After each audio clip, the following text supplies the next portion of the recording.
Well, it was a slow news week. Well, weekend, I guess, because a lot of people drop some big news on the weekends. But of course, Elon Musk had to stir the pot. He set up a new daily Twitter post reading limit. And basically, let's talk about what this means for crypto, because a lot of crypto companies have built their brand on crypto Twitter, same with NFTs.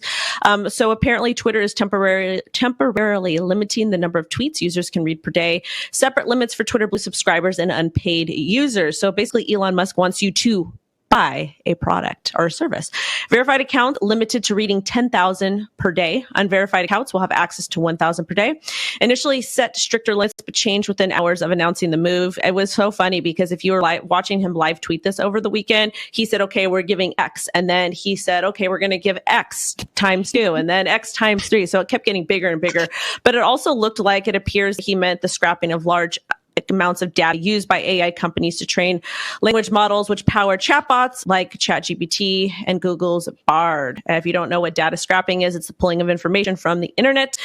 And I don't know how I feel about this. I think it's a little bit ridiculous because it's really not helping with the bot problem. But I guess there was rumors about other things that were kind of happening. Jen, do you want to take over here?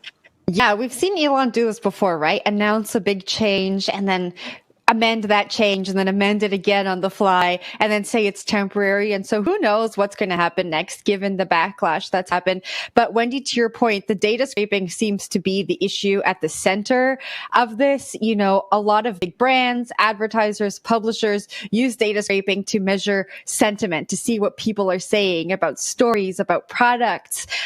And so this is going to be a big hit on a lot of business, both I think within the crypto sector and outside of the crypto sector. What's interesting to me is Elon is the one who's out here announcing this. We haven't really heard from Twitter's new CEO, Linda Yaccarino.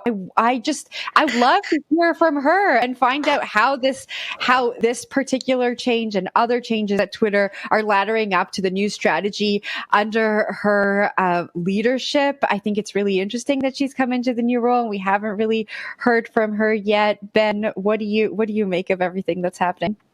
Yeah, I mean, Twitter's a really important public square for crypto, long has been. And I think Elon's also been a kind of controversial figure for crypto. On the one hand, he's seen as a champion of projects like Dogecoin. On the other hand, he's a kind of a figure of too much control. And this is an example of a Web2 medium, Twitter, not really playing by the rules of Web3, which is supposed to be more democratic, more pluralistic. And I think there's echoes here of what happened with Reddit the other day, where they wanted to kind of make restrictions on their use of their AI, and people backlashed against that. And it's sort of a similar story here, where you have this kind of Web2 model that's supposed to be free, but turns out not to be free when people weaponize it for AI purposes or API purposes. So I see kind of echoes of that from that. I put out a tweet about this over the weekend because I think it's just kind of ridiculous. Like TikTok pushes ads, like light ads. YouTube pushes light ads. If you pay for YouTube Premium, you see no ads. Facebook pushes ads. Like all these companies push ads. So I'm just not really understanding his angle. I get the abuse of AI and all of that type of stuff, but really at the same time, it's been a problem on the platform for a long time, especially when people use bots. So I'm not exactly sure what his angle is here. I feel like he kind of is not necessarily cut out to run a social media platform. I love that we're more free on the platform. I love that a lot of things have been exposed regarding speech and liberty. But at the same time, I don't necessarily think Elon's cut out for it. And the fact that we're not hearing from the current or new CEO says a lot to me, because Elon was so outgoing. He was so forward. And I feel like this person that's now taken over, she's probably going to embody what corporate America does and just sits back and makes decisions and not practice any type of good communication. That's kind of the vibe that I'm getting. I hope that I'm wrong, but I just don't see it playing out that way. Do we think that people will now go to alternatives like Blue Sky? I mean, there was some stories over the weekend about that.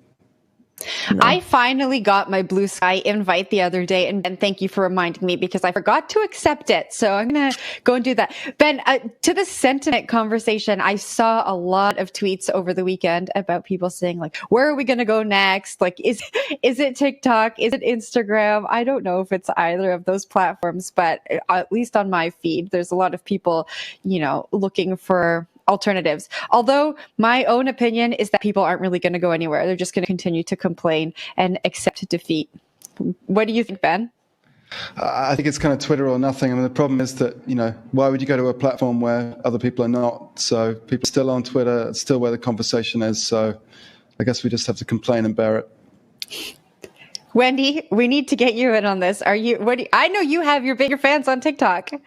I mean, TikTok has a lot more users than I want to say, or active users than I think any other social media platform. People have been all over TikTok for a very long time. I've actually advised multiple companies that I've consulted with, start a TikTok. The startup cost to market there is very affordable, especially when everybody was going viral, getting lots of views. Most of the companies didn't do that, and now they want to merge over to TikTok. And it's not necessarily that it's too late, but the algorithm, there's a lot more users there. Platform's a lot harder to go viral on. So I think that, there's different audiences on different social media platforms, and we'll just kind of have to wait it out and see what happens. I mean, at this point, there's still rumors that TikTok could potentially get banned due to the Restrict Act. So we'll kind of have to wait and see how that plays out. I don't know. I haven't seen the rate limit thing been inactive, but it wasn't really clear that, like, if you're scrolling your feed, does that count as tweets being read? Or if you're looking at your mentions, does that count as tweets being read? It wasn't really communicated well. So I'm still kind of confused if it's even happening. And I kind of feel like because of all the backlash, Elon's going to be like, oh, we're not going to do this. I hope so. Ben, you have our next story. Yeah, so